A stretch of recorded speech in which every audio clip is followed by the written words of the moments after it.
युवकांना दिशा देण्याची गरज आहे असं म्हटलं जातं, मात्र युवकांसाठी सरकार काय करतं, सरकारची काही धोरणं आहेत का, निश्चित अशी पॉलिसी आहे का, या संदर्भात वारंवार चर्चा होत असते। महाराष्ट्राच्या युवा धोरणाचा अंतिम मसुदा हा तयार करण्यात आलेला आहे आणि 12 जानेवारीला राष्ट्रीय युवा दिनी तो मुख्यमंत्र्यांकडे सुपूर्द करण्यात येतोय। या संदर्भात चर्चा करण्यासाठी आज आपल्या स्टुडिओमध्ये आलेले आहेत निलेश पुराडकर। नमस्कार। निलेश पुराडकर हे युवा धोरण मसुदा समितीचे समन्वयक आहेत आणि बाल अधिकार आणि युवा अधिकार या क्षेत्रात गेली 5 वर्ष ते काम करतायत। त्यांच्या शेजारी आहेत विश्वास ठाकूर। नमस्कार। युवा धोरणाचे राज्य सहसंयोजक आहेत आणि त्यांच्या शेजारी आहेत नवमहाराष्ट्र युवा अभियानाचे राज्य संघटक निलेश राऊत। तुमच्या तिघांचेही स्टुडिओमध्ये स्वागत। हा जेव्हा मसुदा तयार करायला सुरुवात झाली त्याही वेळी आपण चर्चा केलेली होती। प्राथमिक मसुदा तयार झालेला आहे आणि आता अंतिम मसुदा तयार झालेला आहे। ही संपूर्ण प्रक्रिया कशी होती, प्राथमिक पासून अंतिम पर्यंत येईपर्यंत काय काय वाटचाल झाली, लोकांकडून तुम्हाला काय फीडबॅक मिळाला? प्रक्रिया मसुदा जसं आपण गेल्या वेळी म्हटलं होतं, मसुदा तयार करतानाच आम्ही अगोदर विचार आला होता की हा मसुदा काही 4 जणांची एखादी समिती बनवूनच पूर्ण होईल असं नाहीये।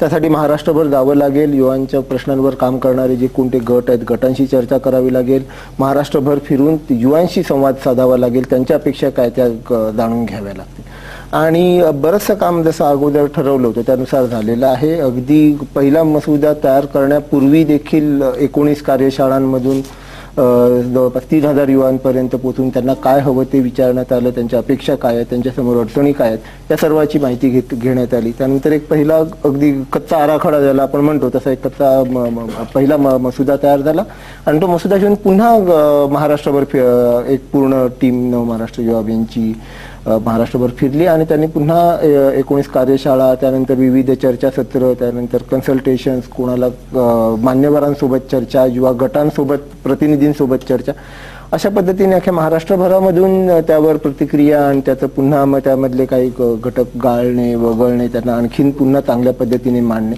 या पद्धतीनेचा एक मसुदा जो आहे तो आता एक तयार झालेला आहे। विश्वास ठाकूर, गेली अनेक महिने ही सगळी प्रक्रिया सुरू आहे। महाराष्ट्रातल्या अनेक जिल्ह्यात गावागावापर्यंत तुम्ही सगळे जाऊन पोहोचलेले आहात। कुठल्या पद्धतीच्या प्रतिक्रिया प्रतिसाद युवकांकडून तुम्हाला मिळतोय? मुळातच एक गोष्ट मी अगदी आपल्या समोर ठेवू इच्छितो की यशवंतराव चव्हाण प्रतिष्ठानच्या माध्यमातून ही जे काही उपक्रम चालवले जातात हे पूर्णतः अराजकीय असे आहेत उपक्रम। सुप्रियाताईंची पहिल्यापासूनच इच्छा अशी आहे की हे कुठलेही कार्यक्रम करत असताना याच्यामध्ये राजकीय विषय कोणत्याही प्रकारचे नको, तर केवळ याच्यामध्ये तुम्हाला जे काही काम करायचंय ते काम अतिशय गांभीर्याने व्हायला पाहिजे। बऱ्याच वेळेला असं असतं की आपण कोणतीही एखादी गोष्ट किंवा आपल्याला काही आवश्यक असेल तर आपण सरकारवर खूप अवलंबून राहतो आणि आपल्या सगळ्या अपेक्षा ह्या सरकारकडून असतात की सरकारने ह्या गोष्टी केल्या पाहिजे, सरकारने त्या गोष्टी केल्या पाहिजे, पण आपल्यावर सुद्धा काही जबाबदारी आहे। म्हणजे सरकार हे आपलंच आहे आणि ह्या सरकारचं किंवा ह्या राज्याचे आपण एक घटक आहोत। त्यामुळे आम्ही ह्या प्रत्येक प्रक्रियेमध्ये, मग हे बचत गटांचं काम असू द्या, अपंगांचं असू द्या किंवा युवकांचं असू द्या, याच्यामध्ये शासनाच्या बरोबर राहून काम करण्याची भूमिका आम्ही प्रामुख्याने कायम सांभाळलेली आहे। किंबहुना शासनाला जितकी मदत करता येऊ शकेल सकारात्मक दृष्टिकोनातून तितकं आम्ही करण्याचा प्रयत्न आम्ही ह्या माध्यमातून केलेला आहे। ज्या वेळेला आमचं मागच्या वर्षी ठरलं की हे धोरण अशा प्रकारे आपण करावं, त्यावेळेला सुरुवातीला ताईंच्या पुढे ज्या वेळेला हा विषय झाला, 1 मिनिटात ताईंनी सांगितलं की आपण या विषयावर काम करू, गांभीर्याने काम करणारे लोक याच्या बरोबर घ्या आणि मग आम्ही काही युवक याच्यातून आम्ही जमा केलेत।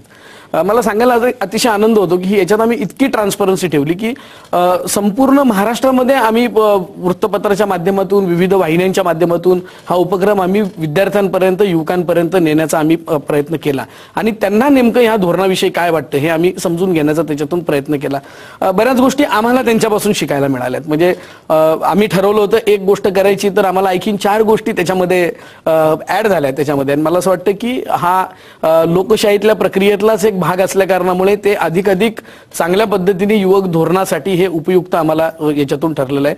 खूप मुलं आणि मुली जोडले गेले, त्याच्यामध्ये विविध प्रकारचे गट, त्याच्यातले गट होते, वेगवेगळ्या प्रकारच्या संघटना होत्या। विशेष म्हणजे ह्या सगळ्या मुद्द्यांवर सगळ्यांचं एकमत झालं की महाराष्ट्रासाठी, युवकांसाठी, युवांसाठी स्वतंत्र असं एक धोरण असावं आणि या धोरणात काय असावं त्या संदर्भात सुद्धा अनेक युवक युवतींच्या अशा आकांक्षांचं प्रतिबिंब नक्कीच उमटलेलं आहे। या संदर्भातही आपण चर्चा सुरू ठेवणार आहोत। मात्र इथे घेऊयात एक छोटासा ब्रेक।